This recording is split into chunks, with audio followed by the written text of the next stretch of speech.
Good morning students. +1 geography के students के लिए आज ये वीडियो है। ये हमारा लेसन नंबर 2 पृथ्वी की उत्पत्ति एवं विकास का 3rd पार्ट है भाई, जिसमें हमारा बाकी रह गया था कि पृथ्वी का इतिहास क्या है, पृथ्वी का विकास या इतिहास क्या है। उसके अलग अलग पार्ट हैं ये। पृथ्वी का इतिहास में हम देखेंगे कि पृथ्वी का किस प्रकार कितने समय में क्या विकास हुआ। सबसे पहले है हमारा आदि महाकल्प। जब पृथ्वी सूर्यमंडल के एक अंग के रूप में उत्पन्न हुई, सौरमंडल के अंग के रूप में, तो पृथ्वी की चट्टानें भी पृथ्वी इतिहास की पृष्ठभूमि भी बताती हैं। उनमें जीवाश्म है। अध्ययन से पृथ्वी के भूगर्भिक इतिहास का पता चला। पृथ्वी की जो आयु है वो 3 से 5 अरब साल तक मानी जा रही है, लेकिन मानव का जन्म वो 50,000 वर्ष पूर्व ही की घटना मानी जा रही है। पृथ्वी की उत्पत्ति मानी जा रही 5 अरब साल पहले, और मानव की उत्पत्ति 50,000 साल पहले ही मानी जा रही है। पृथ्वी की आयु प्रारंभ में 1% अरब वर्ष का अनुपात निराधार, परंतु अंतिम 50 करोड़ वर्षों का अनुमान विभिन्न तथ्यों पर आधारित है। पृथ्वी के इतिहास को अध्ययन की सुविधा के लिए विभिन्न ईयरों में बांटा गया या महाकल्पों में बांटा गया है। इसमें सबसे पहले आपका आद्य महाकल्प।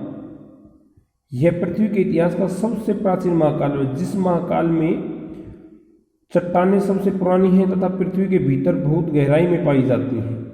इसके अंदर आपको ग्रेनाइट की चट्टानें होंगी और नीस की शैलें हो सकती हैं, जो इस महाकाल की होंगी। इसी महाकाल में ज्वालामुखी तथा भूकंप के बहुत आए होंगे।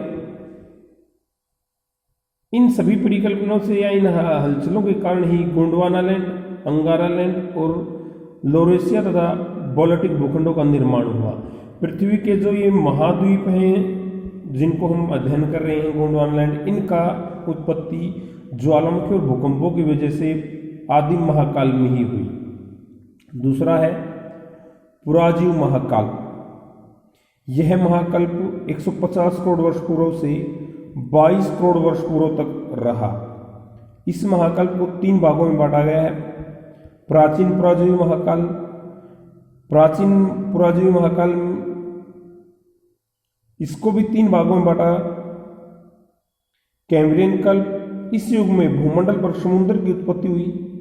इस कल्प के शैलों में चूने का पत्थर, बलुआ पत्थर का शैल महत्वपूर्ण है। इस युग में बिना रीढ़ वाले जंतुओं की उत्पत्ति हुई, वो भी पानी के अंदर बगैर रीढ़ के जो जीव थे उनकी उत्पत्ति हुई। महासागरों के निर्माण के बाद उनकी उत्पत्ति हुई। उसके बाद है ओंड्रोवीशियन कल्प। इस कल्प में समुद्र का अधिक विस्तार हुआ, जीवों का और अधिक विकास हुआ, ज्वालामुखी तथा पर्वत निर्माणकारी हलचलें प्रारंभ हुई।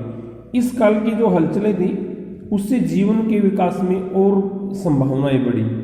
पहले बगैर रीढ़ के ही जीव थे, अब उनमें थोड़ा बहुत विकास हुआ। उसके बाद सिल्यूरियन कल्प। इस युग में समुद्रों में मछलियों का जन्म हुआ तथा लाल बालू का पत्थर बना। इस कल्प में कैलोडोनियम हलचल के कारण स्कॉटलैंड के पर्वतों का निर्माण हुआ। ये वो समय था जब समुद्र के अंदर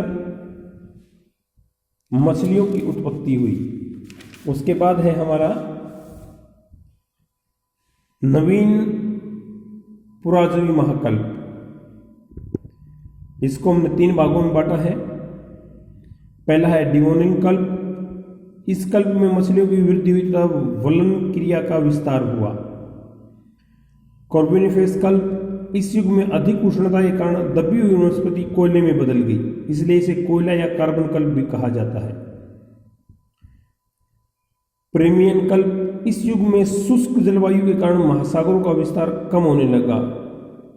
हारिसियन व भूहलचलों के कारण अल्पेशियन पर्वतों का निर्माण हुआ। कहने का तात्पर्य है कि इस काल में अधिक गर्मी के कारण महासागर का विस्तार कुछ हुआ। उसके बाद है मध्य महाजीव महाकल्प।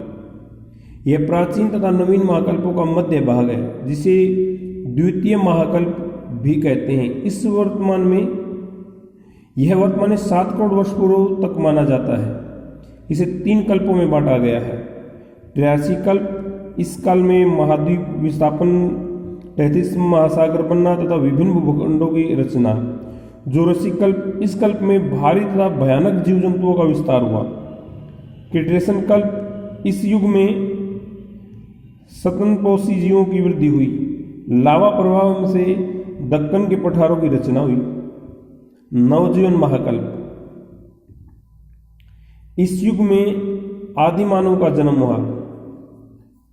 जो जीवन पृथ्वी पे मौजूद था उसमें विकास हुआ और आदिम मानव का विकास हुआ। इसमें कई पर्वतों का निर्माण भूगर्भिक हलचलों की वजह से हुआ। मोटरा पर्वतों का निर्माण इसमें मुख्य था। उसके बाद है आपका इयोसीन युग। इस युग में भूतल पर लावा प्रवाह हुआ तथा कई पठारों की रचना हुई। स्तनधारी पशुओं का भी विकास हुआ।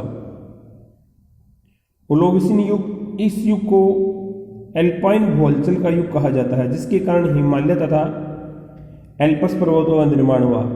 ये वो समय था जब आपके सभी लैंड खिसकते हुए आपस में टकराए। जिस प्रकार भारतीय प्लेट यूरेशियन प्लेट से टकराने के बाद तैतीस सागर समाप्त हुआ और हिमालय पर्वत का और उधर यूरेशियन पर्वत का निर्माण हुआ।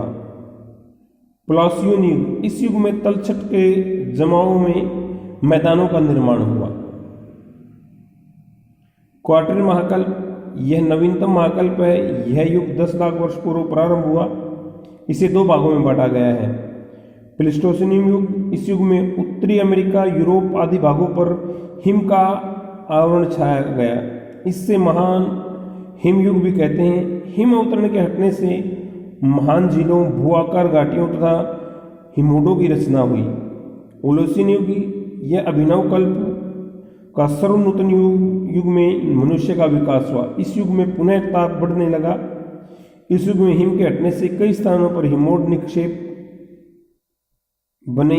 मानव सभ्यता के कई चरण पार करता हुआ अंतरिक्ष में जा पहुंचा। बाकी इसके क्वेश्चन आंसर आपको पहले भेजे जा चुके हैं। ये लेसन आपका कंप्लीट हुआ अभी।